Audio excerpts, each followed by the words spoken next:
Monsieur le Président, Monsieur le Ministre, Monsieur le Président de la Commission,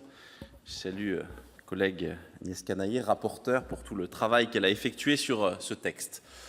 Je pourrais ce soir aisément plaider coupable. Coupable finalement de porter la voix de mon groupe, moi qui suis sénateur d'un département qui ne compte à ce jour aucune commune nouvelle. Et pourtant,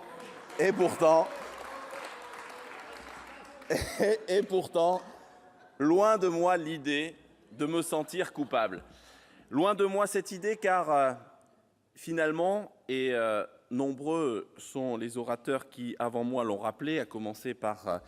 le ministre et notre collègue Jacques Mézard, l'intérêt de ce texte, c'est finalement de ne pas avoir de fusion autoritaire et de considérer que la liberté et l'initiative doivent rester l'affaire des élus locaux sur l'ensemble des territoires. Je le dis avec force parce que la tentation et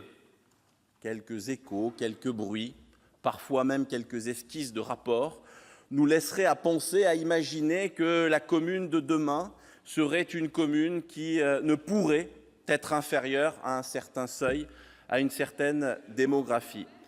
Je le dis avec force, nous ne voulons pas de ce modèle de commune-là. Et si ce texte apporte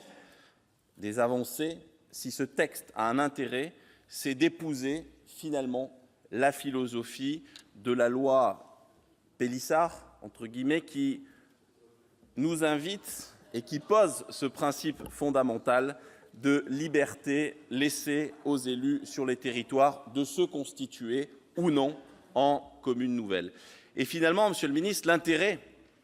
et je remercie le président Bas, président de notre commission, d'avoir, avec le président du Sénat, souhaité la mise en place de cette commission de suivi, et nombreux sont les collègues qui ici en font partie. L'intérêt, c'est d'observer ce qu'il se passe sur nos territoires. C'est une observation finalement en temps réel, et cette observation, elle nous invite aujourd'hui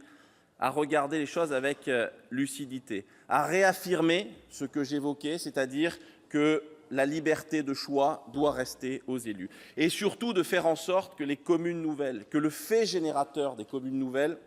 soit avant tout l'affectio societatis, ce qui fait sens, le projet de territoire, et non pas les incitations financières ou toute autre obligation qui pourrait dans le temps être faite aux communes. Je le dis là aussi, convaincu que les communes nouvelles peuvent être une avancée, peuvent porter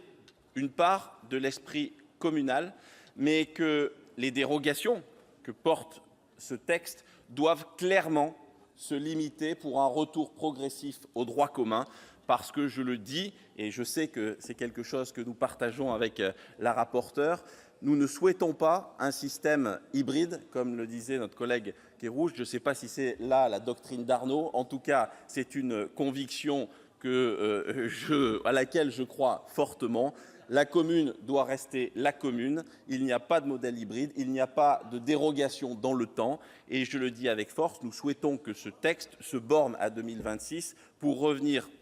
progressivement au droit commun et faire en sorte que demain,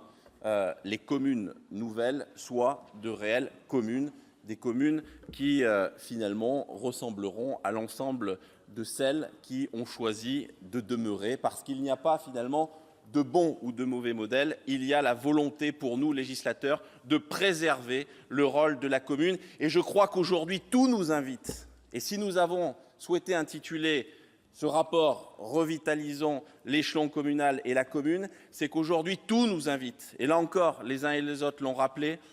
à réaffirmer le rôle essentiel de la commune dans l'architecture institutionnelle française, parce que la commune, c'est un échelon tout à fait à part entière. C'est avant tout l'échelon de base de la démocratie locale, mais plus encore, c'est cet échelon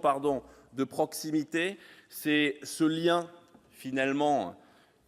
essentiel entre nos concitoyens et leurs élus, ceux qui les représentent au quotidien. Voilà, mes chers collègues, ce que je souhaitais dire en reprécisant finalement que les propositions qui sont contenues dans ce projet de loi de notre collègue Françoise Gatel, que je salue aussi pour son initiative, nous permettent, j'allais dire, en quelque sorte, de mettre de l'huile dans les rouages pour finalement, à la fois, comme je le disais, porter l'esprit communal et faire en sorte que, progressivement, les communes nouvelles deviennent de nouvelles communes. Je vous remercie.